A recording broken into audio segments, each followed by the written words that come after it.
Alerta en C5N, vamos a meternos ahora con un caso muy particular, una confesión inesperada que ayudó y que fue fundamental para esclarecer el crimen de una jubilada en Vicente López, Mauro. Es así porque el Tribunal Oral 1 de San Isidro llegó a una condena a perpetua para una mujer identificada como Susana Pérez por el brutal asesinato de una vecina de esta mujer, Dominga Giles. Pero el dato saliente que vamos a desarrollar con todos los detalles desde el lugar es que los primeros indicios para rumbear la investigación y para determinar quién era la homicida los aportó una nena de 12 años que es la hija de la imputada. Y a partir de ahí la justicia pudo identificar, detener y condenar a la sospechosa de este brutal homicidio. En un ratito nos vamos a meter con la trama judicial, con los detalles de cómo se llegó a esa comprobación y a esta sentencia que acaba de dar a conocer el Tribunal Oral 1 de San Isidro a 3 años del crimen. Vamos a tomar contacto ahora, Mauro, en vivo con Mercedes Mendoza, que está justamente en el domicilio donde esta jubilada fue asesinada. Mercedes, buen día. Muy buenos días, Agustina, Claudio, Mauro. Hola, exactamente, ocurrió hace ya algunos años.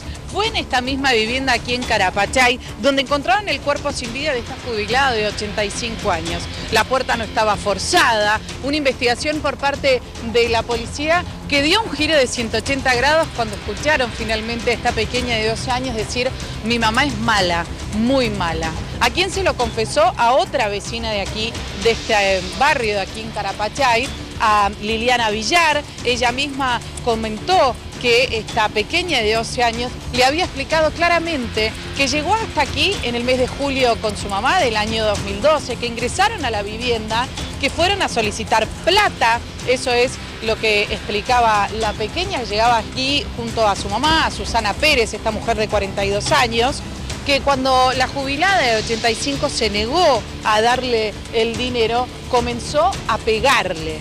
Concretamente primero le ató el cuello o la boca, eso fue textualmente lo que decía la pequeña, a través de la vecina de Liliana Villar, con una bufanda. Allí agarró un palo para aplastar carnes, es textualmente lo que dice la vecina, que le contó a esta pequeña de 12 años, y comenzó a pegarle. Mientras hacía esto, la obligaba a ella a recorrer toda la vivienda en búsqueda de este dinero. ¿Por qué? Hablamos de un dinero en específico que esta mujer de 85 años le había comentado justamente a Susana Pérez que iba a cobrar parte de la pensión de su marido. Hablamos de 7.500 pesos. Ellas dos ingresaron aquí en búsqueda de eso, en orden justamente a la orden de su mamá, que la amenazaba ella misma, a su pequeña de 12 años. Una vez que terminó de golpearla, salieron de aquí con el dinero en la mano. Y hace muy poco tiempo una pequeña que se quiebra, que le cuenta justamente a su vecina qué es lo que sucedió aquel día de julio del año 2012 en el interior de esta vivienda. Y finalmente, como decía Mauro, la condena a prisión perpetua para esta mujer de 42 años. Bien, Mercedes, gracias. Enseguida regresamos ahí al lugar. Mauro, increíble, porque no solo que la chiquita fue quien delató a su propia madre, sino que la madre mató delante de su hija, es decir, la utilizó también. Impunidad y además una locura lo que hizo. Y hay un detalle forense que es muy fuerte, ¿no? Vamos a poner contexto de la historia, como decía Ahora, recién. ¿tenía una amistad esta mujer con la mujer mayor? No, vecina. Vecina. Vecina, es una cuadra de diferencia. Ahora vamos a ver si nos movemos, es a la vuelta el domicilio. Pero miren, detalle, día 3 de julio de 2012, ¿cómo aparece el cuerpo de la víctima de Dominga Giles? Golpeado, cubierto de sangre, con un pañuelo en la boca. Hasta ahí era un homicidio más de una jubilada. Y no había en la investigación una hipótesis concreta de saber quién fue el autor o de dónde vino la autoría. No había elementos reales. Hasta que aparece en escena esta nena de 12 años y le cuenta a esta vecina que vive a la vuelta, llorando se lo cuenta, no es que va y le hace el relato como si nada, ¿no? Hay un textual que hicimos un resumen de los textuales del expediente que validó el Tribunal Oral 1 de San Isidro. Miren, los personajes clave de esta historia son Liliana Villar, la amiga de la madre, de la menor, la nena, que es la hija de la condenada, y vamos a contar la historia en frases, una síntesis de cómo esta nena de 12 años cuenta que su madre había matado a la vecina. Sí.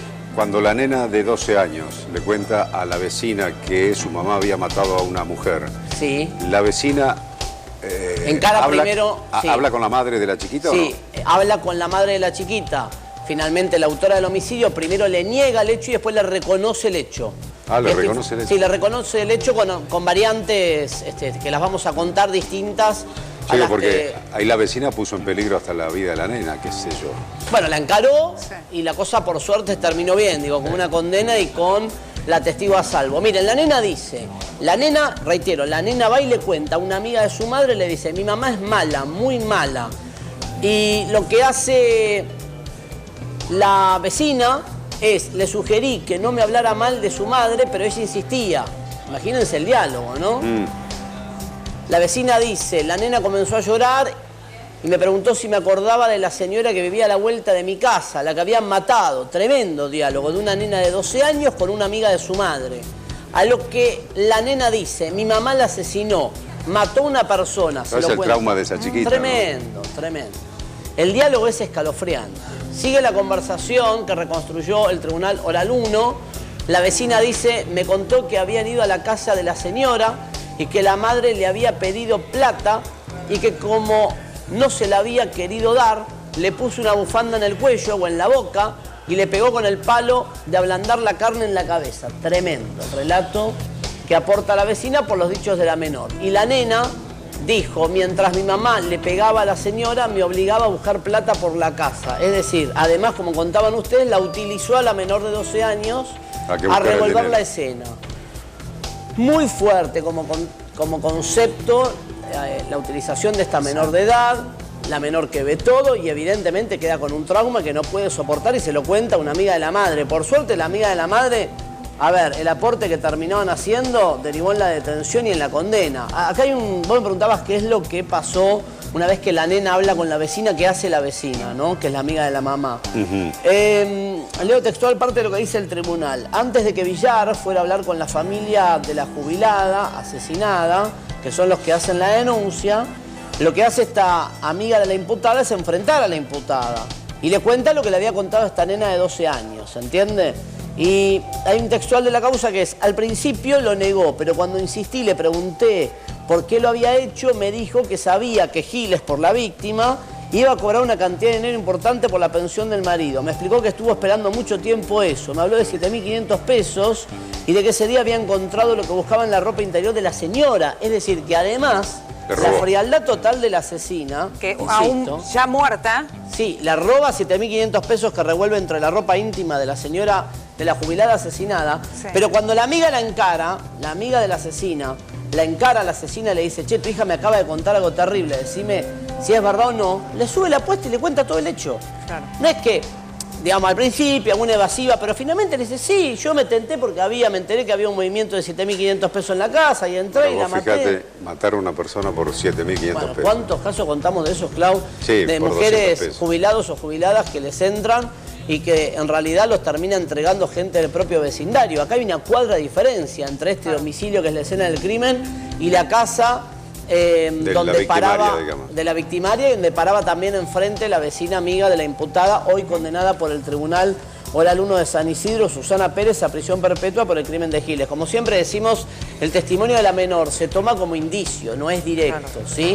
La menor dispara o aporta ese relato, se lo transmite a la amiga de la imputada lo declara y a partir de ahí tienen que probar el hecho. ¿Qué lapso pasó entre el momento del crimen y que la nena es escuchada por la vecina? No sé cuánto tarda la nena en quebrarse y en contar la verdad. Porque por ahí la investigación ya había dado el caso como... Y un tiempo cerrado, ¿no? Porque no tenían indicios, decías de vos, nada, Mauro. de ninguna Es decir, iba a quedar como un robo más a un jubilado, lamentablemente, que termina en un crimen. Sí. Digo, si bien es un indicio lo de la nena, pero fundamental el testimonio de la chiquita para avanzar en la investigación y esclarecerlo, ¿eh? Sin duda, pero desde el punto de vista jurídico, vos tenés que a eso sumarle prueba. Digo, fue todo fundamental, la nena. La amiga de la asesina que se anima a contarlo, porque también podía haberse guardado el secreto la amiga de la asesina para defender a la asesina y decir, no digo nada, listo, que termine acá. Pero le aporta el dato ¿a quién? ¿A quién le arriman el dato? Que esto es importante, a la familia de la víctima. Entre la nena, la amiga de la asesina, sobre todo la amiga de la asesina, que es una mujer mayor, le aportan información a la familia de la víctima y esto llega a sede judicial y ahí empieza la investigación para dar con la autora del crimen, que se fue con una perpetua del Tribunal Oral 1 de San Isidro. Bueno, una historia muy fuerte que seguramente en un rato